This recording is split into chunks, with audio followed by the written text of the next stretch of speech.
우리 모두 주의 이름으로 환영하고 축복합니다. 함께 인사 나누겠습니다. 사랑하고 축복합니다. 성도들이 교제를 좀 많이 나눠야 되는데 이 코로나19 때문에 교제를 나누지 못하고 예배만 끝나면 이제 집에 가는 그러한 일이 지금 한 1년째 되는 것 같아요. 그래도 교회에 오면 서로들 반갑게 좀 인사 좀 하시고 또 될 수 있으면 몇 명씩이라도 모여서 함께 교제를 나누시고 좀 가시면 좋지 않을까 그런 생각을 갖습니다. 예수를 믿는다라고 하는 것은 어떻게 보면 옛사람과 새사람의 그러한 충돌이 예수를 믿는 것이다, 이렇게 말할 수 있을 것 같아요. 내가 예수를 믿고 나서 예수를 믿기 이전의 옛사람과 예수를 믿고 새 사람이 된 그 안에서 갈등과 고민이 없다라고 하면 그것은 그리스도인이라고 말할 수 없습니다.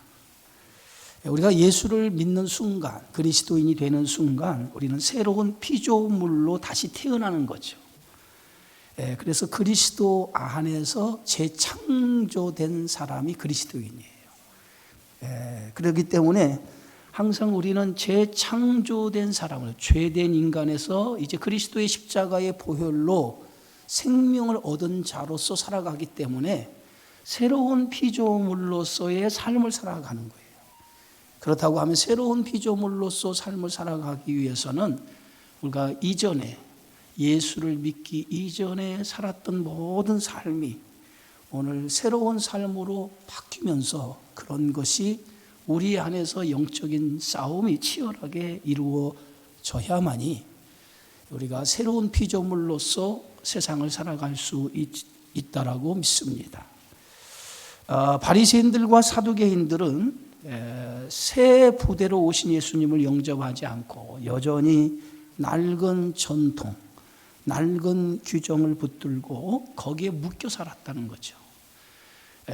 아직도 옛 전통과 규정에 얽매여서 새 술로, 새 부대로 새로운 가치를 가지고 하나님의 나라로 이 땅에 오신 주님을 영접하지 않았다는 거죠.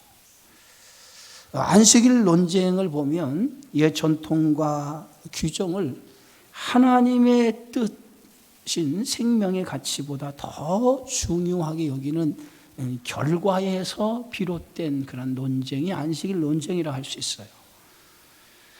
예수님께서는 이 안식일이라고 하는 것은 선을 행하는 일, 생명을 살리는 일이 안식일의 참된 목적이라는 거예요. 그래서 안식일을 위해 사람이 있느냐 아니면 사람을 위해서 안식일이 있느냐라고 하는 예수님의 말씀을 통해서 안식일이라고 하는 자체는 사람을 위해서 있다는 거예요. 그게 안식일을 제정한 가장 큰 뜻이라고 예수님은 말씀하고, 예수님은 안식일을 제정하신 분으로서 이 땅에 안식일의 완성을 이루기 위해서 이 땅에 오신 거예요. 다시 얘기해서 죄된 인간을 구원해서 참된 안식으로 우리를 이끌기 위해서 예수님이 이 땅에 오셨다라고 스스로 자신이 안식일의 주인이라고 밝히고 있는 것을 볼 수 있습니다.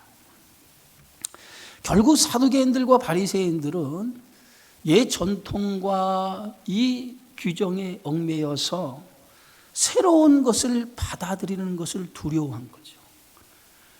아직 여전히 낡은 것에 묶여서 새 것으로 오신 예수님을 받아들이기에 두려워해서 결국은 그들의 전통과 낡은 것을 붙들기 위해서 예수님을 죽이려고 그들이 음모했던 것을 보게 되어지죠. 여러분, 예수를 믿는다라고 하는 것은 과감하게 옛사람을 벗어야 돼요. 그래야 새 사람으로서 하나님이 주신 새로운 그러한 놀라운 은혜를 경험할 수 있는 줄 믿습니다. 오늘 성경의 말씀에 보니까 오늘 7절에 예수께서 제자들과 함께 바다로 물러가시니 갈릴리에서 큰 무리가 따르더라 그랬어요.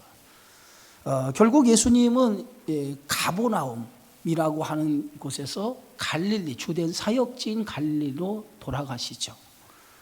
그런데 예수님이 이 가버나움에서 갈릴리로 돌아가신 이유가 있어요. 그 이유는 사두개인들과 바리새인들이 예수를 죽이려고 하는 음모를 예수님이 아셨기 때문이에요. 그래서 그들을 피해서 예수님은 다시 갈릴리로 가셨던 것을 봅니다. 근데 갈릴리로 가시자마자 예수님이 갈릴리에 왔다고 하는 그 소문을 듣고 많은 사람들이 예수님을 보기 위해서 몰려들어요. 그런데 오늘 그 많은 사람들이 몰려드는 그들이 어디에서 왔느냐 하면 동서남북, 심지어는 이방인, 두로와 시돈이라고 하는 이방 땅에서도 유대와 그리고 예루살렘뿐만 아니라 곳곳에서 예수님의 소문을 듣고 사방에서 예수님을 보기 위해서 몰려들기 시작했다고 하는 것이죠. 얼마나 많은 사람이 몰려왔는지 서로 몸이 부딪힐 정도로 예수님을 보기 위해서 많은 사람들이 몰려왔는데 얼마나 많은 사람이 몰려왔던지 몸이 부딪힐 정도로 많은 사람들이 예수님을 보기 위해 몰려왔다는 거예요. 그런데 그들이 이렇게 몸이 부딪힐 정도로 많은 사람이 몰려온 이유가 어디 있을까요? 그것은 오늘 성경의 마가복음 3장 10절에는 그들이 예수님을 보기 위해 찾아온 목적을 이렇게 설명하고 있어요. 이는 마른 사람을 고치셨으므로 병으로 고생하는 자들이 예수를 만지고자 하여 몰려왔습니다. 대부분의 예수님을 보기 위해 몰려온 사람들은 인생에 지치고 힘든 그런 문제를 안고 있는 사람들이었다는 거예요. 그런 문제 가운데 가장 큰 문제가 뭐냐면 병으로 고생하는 사람들, 질병으로 해서 많은 고통 속에 있는 사람들이 예수님의 소문을 듣고 한 번이라도 예수님을 보고 예수님을 좀 만지고 그리고 자신의 병을 고쳐보겠다고 하는 그러한 마음으로 예수님을 찾아서 동서남북 사방에서 예수님을 보기 위해 몰려드는 거예요. 어떻게 보면 지치고 힘든 인생들이라고 볼 수 있죠. 그들에게는 예수님이 메시아라고 하는 거에는 관심이 없어요. 오직 그들의 관심은 어디에 있냐면 자신의 지치고 힘든 이 상황, 병들어서 고통 속에 있는 이 상황을 어떻게 하든지 예수님을 통해서 소문을 들어보니까 예수님은 병든 자들을 고치고 귀신 들려를 물리치더라고 하는 그 소문을 듣고 그들이 예수님 앞에 나와서 자신이 안고 있는 이 고통, 이 문제를 해결받기 위해서 예수님을 찾아온 것이라는 거죠. 여러분, 예수를 믿는 목적이 어떤 나의 목적을 이루기 위한 하나의 수단으로 예수를 믿는다라고 하면 우리가 예수를 잘못 믿은 거죠. 그죠? 예수를 믿는 것은 나의 어떤 목적을 이루기 위한 수단으로 믿는 게 아니죠. 오늘 베드로가 마태복음 16장에 유명한 신앙 고백을 하죠. 주는 그리스도시요 살아계신 하나님의 아들입니다 라고 고백을 해요. 이 고백이 대단히 중요한 고백이에요. 예수는 나의 주 그리스도입니다라고 하는 거거든요. 오늘 우리가 그리스도를 믿는 이유는 어떤 나의 목적을 이루기 위한 수단으로 예수를 믿는 게 아니라 예수님은 나의 주 그리스도이기 때문에 나의 생명의 주님이기 때문에 내가 주님을 믿는 줄 믿습니다. 수많은 사람들이 예수를 보기 위해 쫓아왔는데 그들은 예수가 구원자 여기에는 관심이 없어요. 오직 자신의 문제를 해결받기 위해서 예수님을 찾아온 거죠. 그럼에도 불구하고 예수님은 그 많은 사람들의 고통의 문제, 그 아픔의 문제를 해결해 주셨다는 거예요. 그게 예수님의 사랑이에요. 사람들은 예수님이 메시아인지를 알아보지는 못했지만은 귀신들은 예수님을 알아봤어요. 예수님을 보자마자 그들은 엎드려서 당신은 하나님의 아들입니다 라고 귀신 들린 사람들이 예수님을 보자마자 엎드리면서 당신은 하나님의 아들이라고 소리를 지르죠. 귀신이 어떻게 예수님이 하나님의 아들이라고 이렇게 알아봤을까요? 귀신이니까 한 거예요. 예? 영적인 것은 영적인 것으로만 알 수 있는 거잖아요. 그래서 예수님이 귀신들이 소리 지르는 것을 용납하지 아니하시고 귀신을 꾸짖죠. 오늘 12절에 보면 귀신을 꾸짖어요. 예수님께서 뭐라고 꾸짖냐면 12절의 말씀을 보면 이렇게 예수께서 자기를 나타내지 말라고 많이 경고하시니라 하고 꾸짖으며 경고를 해요. 그리고 예수님이 곧장 그들을 피해서 어디로 올라가면 산으로 올라가세요. 수많은 사람들을 피해서 이제 산으로 올라가세요. 오늘 13절에 보니까 또 산에 오르사 자기가 원하는 자들을 부르시니 나온지라 그랬어요. 또 산에 오르사, 예수님이 또 산에 올랐다고 하는 것은 예수님이 여러 번 산에 올라가셨다는 거예요. 우리처럼 뭐 등산을 하기 위해서 산에 올라가는 것이 아니라 예수님이 산에 오르신 이유가 있어요. 우리가 복음서에 보면 예수님이 산에 오르신 이유가 누가복음에 보면 6장 12장에 보면 이때 예수께서 기도하시러 산으로 가서 밤이 새도록 하나님께 기도하시고 그랬어요. 예수님이 산으로 올라가신 목적이 뭐냐면 기도하시기 위해서 산에 올라가신 거예요. 중요한 결정을 앞두고 늘 예수님은 기도로 중요한 것을 결정하시고 그 뜻을 세우고 그리고 그것을 행동으로 옮기셨던 것을 보게 되어지죠. 십자가를 앞에 두고 겟세마네 동산에서 밤새 예수님이 고민하며 기도하다가 그리고 그 기도 후에는 예수님이 고난의 길 십자가 길을 걸어가신 거예요. 그래서 예수님의 생애 속에 가만히 보면 중요한 순간순간마다 기도를 통해 뜻을 정하고 그 뜻을 정한 것을 가지고 그 길을 걸어가는 예수님의 모습을 우리가 볼 수가 있어요. 기도라고 하는 게 뭐냐면 기도는 하나님의 뜻을 묻고 그 뜻을 정하는 것이 기도예요. 그래서 오늘 우리 성도에게서 기도한다라고 하는 것은 늘 하나님의 뜻을 묻고 그 뜻을 정하며 살아간다라고 하는 의미가 담겨져 있는 거예요. 그러면 우리가 기도하지 않는다라고 하는 것은 하나님의 뜻을 묻지 아니하고 자기의 생각과 자기의 뜻으로 세상을 살아간다라고 하는 의미가 되겠죠. 성도에게 있어서 하나님의 뜻보다 우선되는 게 없어요. 그렇죠? 그래서 하나님의 뜻을 늘 뜻을 알고 그리고 그 뜻을 정하며 살아가는 거예요. 그래서 우리가 잘 아는 다니엘은 이방 땅에서 하루에 3번씩 예루살렘 성전을 향해서 무릎을 꿇고 기도했어요. 그 먼 타국에서 많은 방해도 있었고 그를 의미하는 세력도 있었지만은 그것에 굴하지 아니하고 하루에 3번씩 뜻을 정하여 하나님 앞에 무릎 꿇고 기도한 것은 그 이방 땅에서 하나님의 뜻을 자기의 삶에 두고 살아가기 위해서 기도했다는 거예요. 만약에 다니엘이 그렇게 기도하지 않았다면 적당히 타협하고 그 세상에 살아갔을 거예요. 그러나 하나님의 뜻을 두고 그 안에 살아가기 위해서 치열한 영적인 싸움, 기도로 싸움했다는 거예요. 그래서 기도를 통해서 뜻을 정하고 그 뜻을 가지고 세상을 살아가는 그러한 삶을 살았어요. 오늘 우리는 이 세상을 살아가는 우리 그리스도인들은 이 싸움을 해야 돼요. 늘 하나님의 뜻을 정하고 그 뜻을 따라 살아가는 싸움을 해야 돼요. 그 싸움이 이루어지지 않으면 우리는 성도라고 할 수 없어요.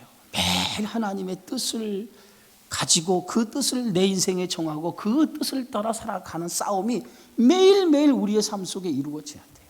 그럴 때 우리의 삶이 그리스도 안에서 온전한 바른 방향과 바른 목적을 가지고 살아가는 거예요.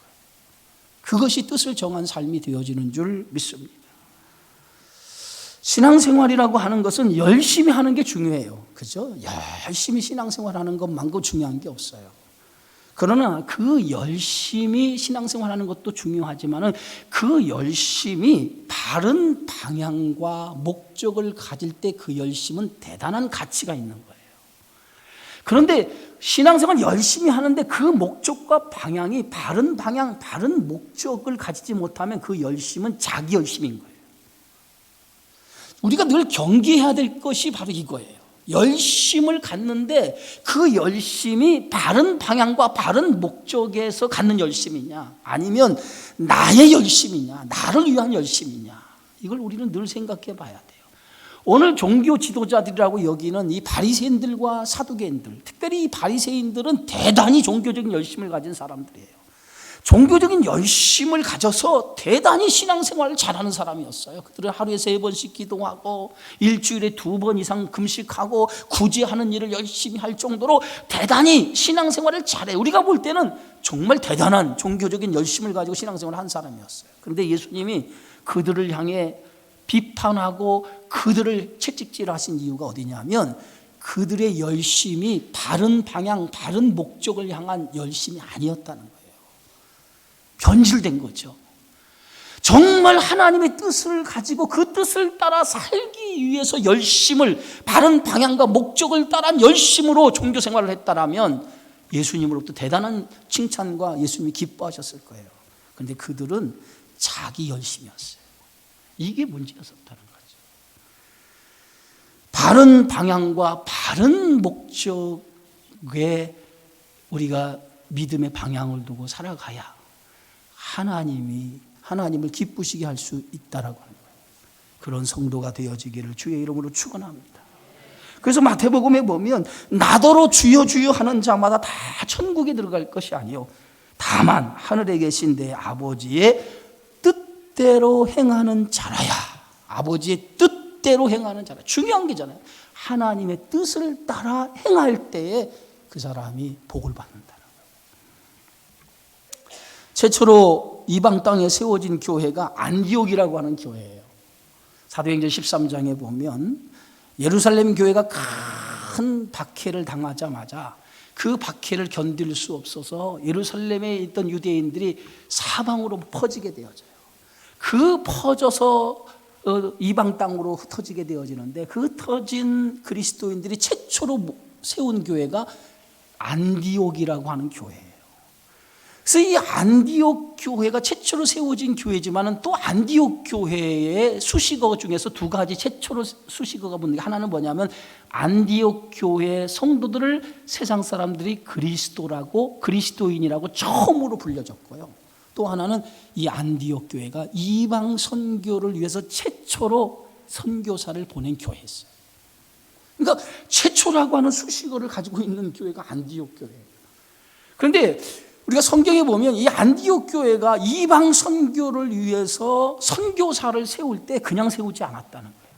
오늘 성경의 말씀에 보면 그들이 온 성도가 선교사를 세우기 위해서 금식하고 기도한 후에 그랬어요. 금식하고 기도한 후에 2 사람을 선교사로 세워요.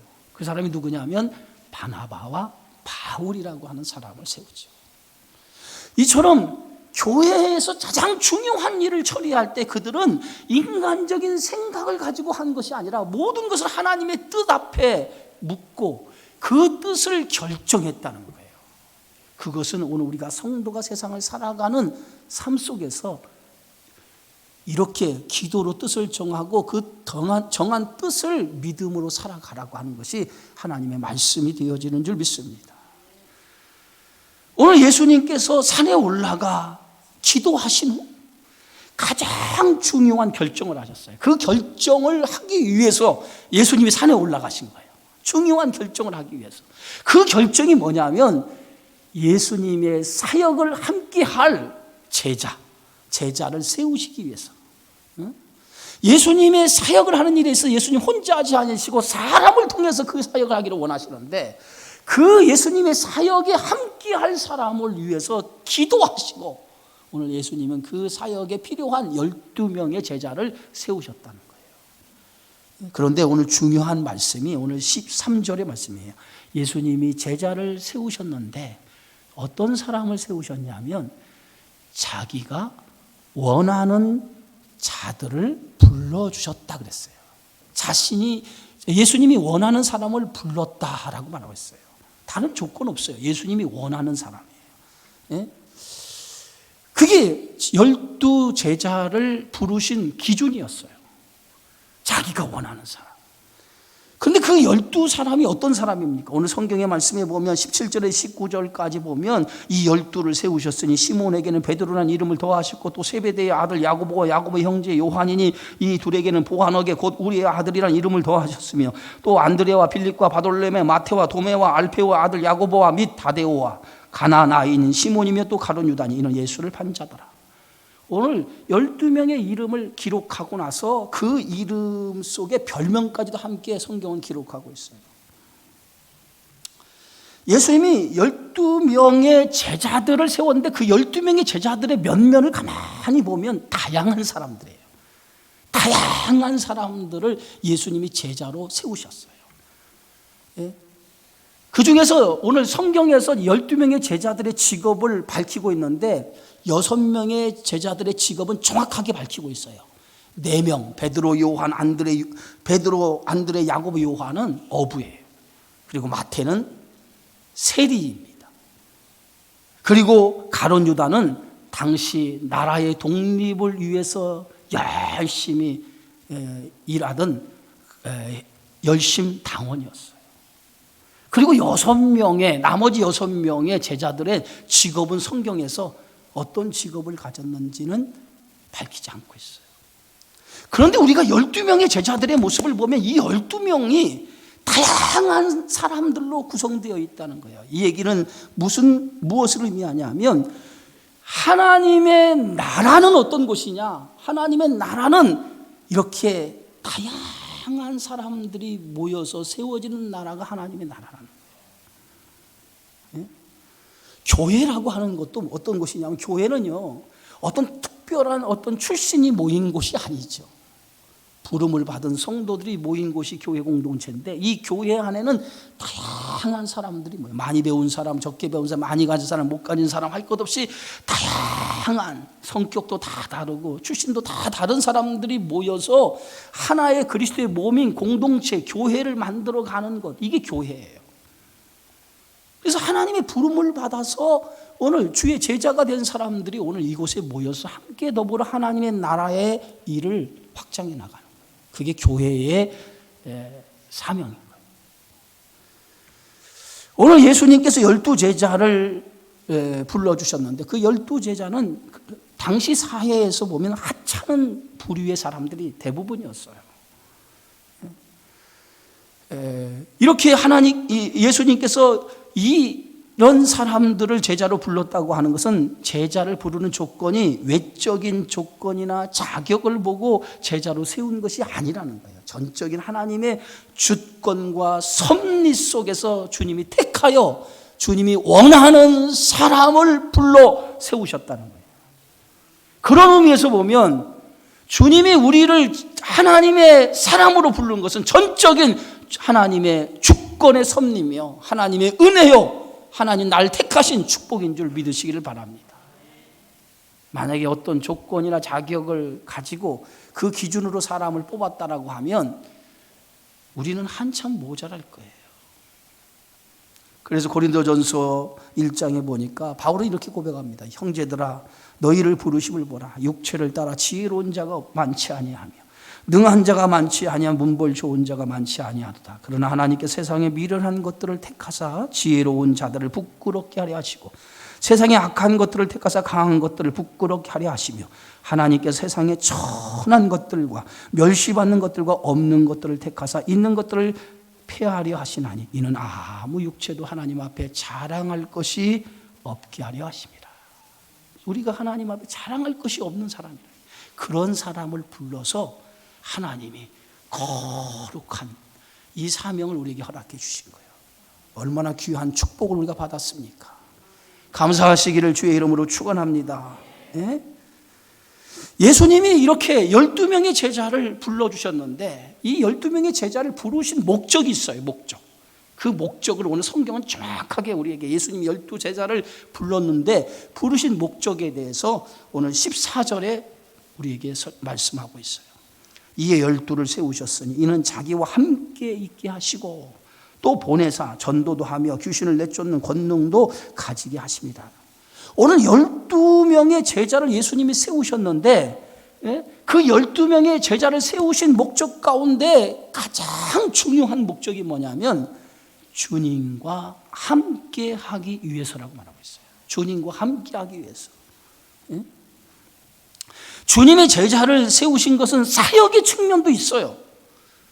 사역의 측면도 있지만 그보다도 주님과 함께 하기 위한 그 목적으로 예수님이 제자를 불러주셨다는 거예요. 우리는 주님의 부르심에 먼저 뭘 생각하냐면 사역을 먼저 생각해요. 하나님이 나를 부르셨으니까 내가 어떤 일을 해야겠다라고 하는 사역의 측면에서 항상 부르심을 생각합니다. 그런데 주님은 나를 부르신 것은 사역을 위해서 먼저 부르신 것이 아니에요. 사역을 위해서 부르신 것이 아니라 예수님이 우리를 부르신 것은 관계를 갖기 위해서 부른 거예요. 관계. 주님과의 관계가 우선인 거예요. 근데 우리는 자꾸 일을 먼저 생각해. 일을 먼저 생각해서 열매가 있어야 좋은 제자라고 생각합니다. 여러분, 열매를 맺어야 좋은 제자가 아니라 주님이 좋은 관계, 주님이 원하시는 사람은 주님과 좋은 관계를 맺는 사람이에요. 그래서 이 관계라고 하는 것이 뭐냐면 주님과 늘 사귐 속에 살아가는 것을 더 중요하게 하겠다. 여러분, 예수님이 마르다와 마리아 집에 신방을 갔어요. 그런데 마르다는 예수님이 오셨다고 아주 분주하게 막 움직이면서 우리말로 하면 예수님과 같이 대화할 생각은 안 하고 예수님을 접대할 생각에 주방에 들어가서 열심히 차도 끓이고 열심히 일을 해요. 그런데 마리아는 예수님의 무릎에 딱 앉아서 예수님이 무슨 말씀하시는가 하고 귀를 이렇게 쫑긋 세워서 듣고 있었어요. 예수님이 누굴 칭찬한지 아세요? 마리아를 칭찬했어요. 사귐을 갖는 것이 더 중요한데 우리는 그것 외에 다른 것이 더 중요하다고 생각해요. 여러분, 신앙생활이 제일 중요한 먼저 하나님과 나 사이의 관계예요. 관계. 이 관계가 바르게 되어질 때 이것이 신앙의 행복이 있고 신앙의 기쁨이 있고 즐거움이 있는 거예요. 하나님과의 관계가 바로 되어져 있으면 열매라고 하는 것은 저절로 맺게 돼 있어요. 여러분, 나무가 뿌리에 나무가 세워져 있으면 가지가 나고 잎이 나고 열매가 맺게 되어져 있어요. 그런데 뿌리가 든든하지 못하고 뿌리에서 떨어져 버리면, 관계가 끊어져 버리면 아무리 열매를 맺고 싶어도 열매를 맺을 수 없어요. 그런데 우리는 하나님과의 관계를 먼저 생각하지 아니하고 열매를 자꾸 생각한다고. 열매. 관계는 좋은 관계가 맺지 못하고 열매를 맺으려고 하니까 열매가 안 되는 거예요. 그래서 신앙생활은 주님과의 관계가 제일 중요해요. 친밀한 사귐과 관계를 통해서 주님 안에서 주님이 주시는 생명의 양식, 생명의 영양분을 공급받을 때 내 삶이 충만해지는 거예요. 왜 성도들이 힘든지 아세요? 세상의 것이 없어서 힘든 게 아니에요. 많이 가지지 못해서 힘든 게 아니란 말이에요. 왜 성도들이 힘드냐면 주님과의 교제를 통해서 생명의 영양분을 내가 공급받지 못하니까 신앙생활에 행복이 없는 거예요. 메마른 거죠. 메마른 거죠. 주님과의 충만한 교제를 갖게 되어지면 그 교제 속에서 주님이 주시는 충만한 은혜가 내 심령 모든 삶을 덮어버리면 세상의 환경이나 그 어떤 상황에 지배를 받지 않아요. 그 찬송가에 그런 찬송 있잖아요. 그 어디나 하늘나라. 그럼 그 어디가 누구예요? 하나님이 함께하는, 주님과 함께하는 곳이 하늘나라예요. 그런데 우리는 이 교제, 이 사귐을 중요하게 생각하지 않는단 말이에요. 성도에게 있어서 하나님과의 관계, 이 사귐을 통해서 매일매일 주님과의 깊은 교제를 통해서 주님이 주시는 충만한 은혜가 내 안에 흘러넘치는 그러한 축복의 삶이 여러분의 있기를 주의 이름으로 축원합니다. 그래서 요한복음 15장에 보면 내 안에 거하라, 나도 너희 안에 거하리라. 가지가 포도나무에 붙어있지 않으면 스스로 열매를 맺을 수 없음 같이 너희도 내 안에 있지 않으면 그러하리라 그랬어요. 주님 안에 거하는 삶이 먼저예요. 특별히 이 코로나19라고 하는 정말 어려운 시기 아닙니까? 이 어려운 시기에 꼭 교회에 와서 예배 드려야 된다. 이게 이제 우리 이런 것들이 지금 막 깨지고 있잖아요. 그렇다고 하면 교회 와서 예배 안 드리면 하나님과의 관계가 깨지나요? 그건 아니잖아요. 오히려 더 이런 상황 속에서 더 주님과 친밀한 교제를 가지려고 하는 새로운 노력과 시도가 우리에게 있어야 돼요. 어떻게 보면 한국 교회뿐만 아니라 전 세계 교회가 이 코로나19에서 우리가 신앙의 패러다임을 바꾸고 있다라고 생각합니다. 지금은 모여서 예배하고 기도하는 그러한 이제까지 그것이 한국 교회를 이끌어가는 신앙의 상황이었다면 지금 뭐요? 모여서 예배하고 기도하는 것이 아니라 각자의 있는 처소에서 하나님과의 친밀한 관계를 속에서 내 믿음을 유지해 나가는 거예요.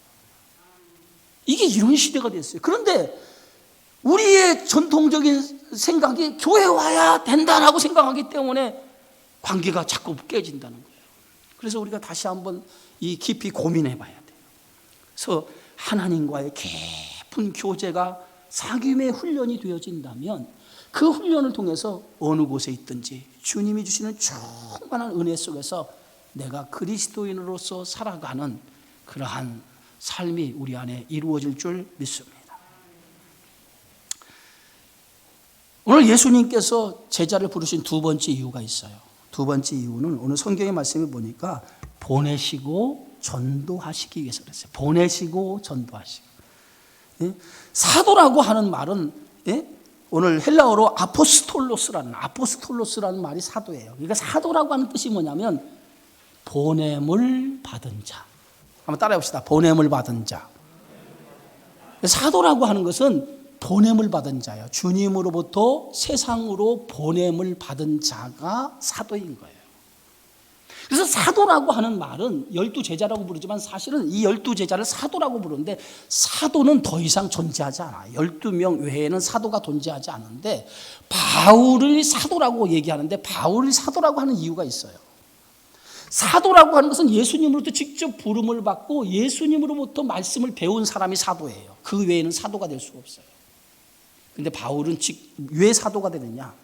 자신이 그리스도로부터 직접 다메섹 도상에서 이방인을 위한 복음 전도자로 세움을 받았다라고 하는 이것이 바울이 사도로서의 고백하는 증거예요. 그래서 바울이 가는 곳곳마다 당신이 왜 사도입니까? 라고 사도성의 시비가 많이 붙었잖아요. 그 붙은 이유가 그것 때문에 그런 거예요.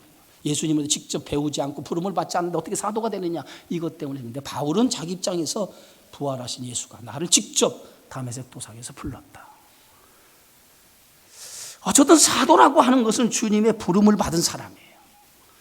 주님의 부름을 받아서 주님으로 보냄을 받은 사람이에요. 그래서 그 12제자에게 주신 사명은 하나님의 나라의 복음을 전하도록 하나님께서 명하신 거죠. 예수님은 이제 머지않아 당신의 사역을 마치고 어디로 갑니까? 하늘로 승천하실 거란 말이에요. 그리고 이 땅에는 누가 남아요? 제자들만 남아요. 제자들이 이제는 예수님이 하신 사역을 대신 위임을 받아야 되거든요. 그래서 예수님께서는 그 제자들에게 지금 12명의 제자를 뽑아서 예수님과 함께 있는 동안에 교제를 하고 예수님과 충분한 교제를 통해서 하나님의 나라의 속성과 주님에 대해서 깊은 교제를 통해서 배워서 이제 그 배움을 가지고 세상에 보내서 그리스도인으로 하나님의 보냄을 받은 자로서 살아가는 거예요. 그게 전도예요. 전도. 우리가 전도라고 하면 이렇게 생각을 합니다. 전도라고 하면 복음을 전하는 것이 전도라고 하는데 그렇지 않아요. 복음을 전하는 것도 전도지만 중요한 것은 뭐냐면 아까 우리 엄건 장로님도 그렇게 기도했지만 삶으로 그리스도인이 삶으로 세상에서 전하는 삶 그게 복음이라는 거예요.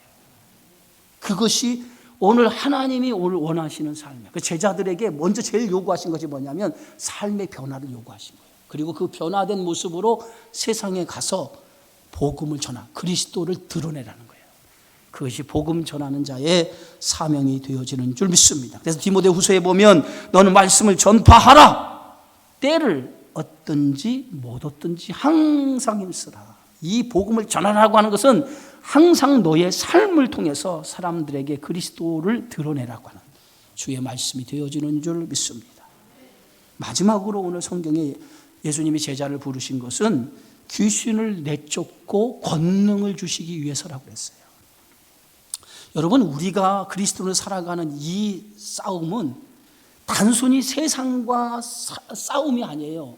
하늘에 있는 악의 영들과의 싸움이 이게 그리스도인들의 살아가는 싸움이에요. 그러니까 어떻게 보면 영적인 싸움을 하고 있는 거예요. 우리가 예수를 믿으면 순간부터 마귀의 그늘에서 벗어나서 하나님의 자녀가 됩니다.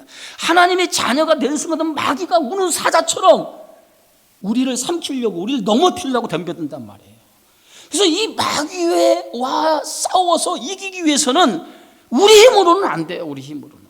그래서 예수님께서 보혜사 성령을 약속하신 이유가 거기 있고요. 오늘 제자들을 세우시면서 귀신을 쫓아내는 권능, 귀신이 뭡니까? 사탄의 세력 아니에요. 사탄의 세력을 쫓아내는 권능을 예수님이 제자들에게 주셨다는 거예요.